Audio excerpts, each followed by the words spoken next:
Blavatsky zu Vorhat, Magnetismus und Elektrizität. Hier ein kleines Video mit einigen Gedanken von H.P. Blavatsky zu Vorhat, Magnetismus, Elektrizität und Schwerkraft. Hat Nikola Tesla diese Worte gelesen? Schließlich hat er immer wieder Aussagen zur magischen Seite gemacht und seine alltagssteuernde Zahl war die 3.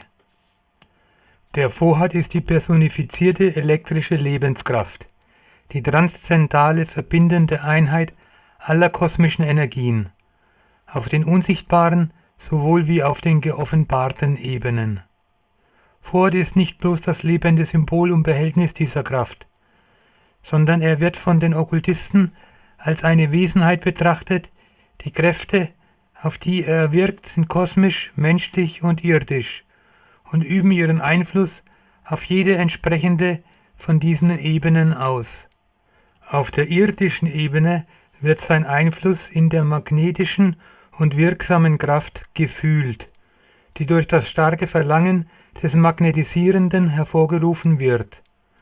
Auf der kosmischen ist er gegenwärtig in der konstruktiven Kraft, welche in der Formung der Dinge vom Planetensystem herab bis zum Glühwürmchen, den im Gemüt der Natur oder im göttlichen Gedanken liegenden Plan mit Rücksicht auf die Entwicklung und das Wachstum eines bestimmten Dinges ausführt. Er ist metaphysisch der objektivierte Gedanke der Götter, das fleischgewordene Wort, auf einer niederen Stufe und der Boden der kosmischen und menschlichen Ideenbildung, die aktive Kraft im universalen Leben. In seinem sekundären Aspekt ist Vorhat die Sonnenenergie, die elektrische Lebensflüssigkeit und das erhaltende 4. Prinzip, die Tierseele der Natur, sozusagen, oder Elektrizität. Im Jahre 1882 wurde der Präsident der Theosophischen Gesellschaft, Oberst Olcott, zur Rede gestellt, weil er in einem seiner Vorträge behauptet hatte, Elektrizität sei Materie. So ist aber nichtsdestoweniger die Behauptung der okkulten Lehre. Kraft, Energie, mögen bessere Namen dafür sein, solange die europäische Wissenschaft so wenig über ihre wahre Natur weiß. Aber Stoff ist sie, ebenso wie der Äther Stoff ist, wenn auch in der Tat einige Stufen von Äther entfernt. Es erscheint lächerlich, den Schluss zu ziehen, ein Ding könne nicht Stoff genannt werden, weil es für die Wissenschaft unwägbar sei. Elektrizität ist in dem Sinne immateriell, dass ihre Moleküle der Wahrnehmung und dem Experiment nicht unterworfen sind. Trotzdem kann sie, und der Okkultismus sagt, dass sie es ist, atomistisch sein. Daher ist sie Materie. Aber selbst angenommen, es sei unwissenschaftlich, von ihr in solchen Ausdrücken zu sprechen, sobald die Elektrizität in der Wissenschaft eine Quelle von Energie einfach und eine Kraft genannt wird, wo ist die Kraft oder die Energie, die gedacht werden kann, ohne einen Gedanken an Materie? Maxwell, ein Mathematiker und eine der größten Autoritäten in Bezug auf Elektrizität und ihre Phänomene, sagte vor Jahren, Elektrizität sei Materie, nicht bloße Bewegung. Wenn wir die Hypothese annehmen, dass die elementaren Substanzen aus Atomen zusammengesetzt sind, so können wir der Schlussfolgerung nicht entgehen, dass auch die Elektrizität, die positive sowohl als die negative, in abgrenzende elementare Teilchen geteilt ist, welche sich als Elektrizitätsatome verhalten. Wir wollen noch weiter gehen als dies und behaupten, dass die Elektrizität nicht bloß Substanz ist, sondern dass sie ein Ausfluss aus einer Wesenheit ist, welche weder Gott noch Teufel, sondern eine von jenen zahllosen Wesenheiten ist, welche nach dem ewigen Gesetz von Karma unsere Welt beherrschen und führen.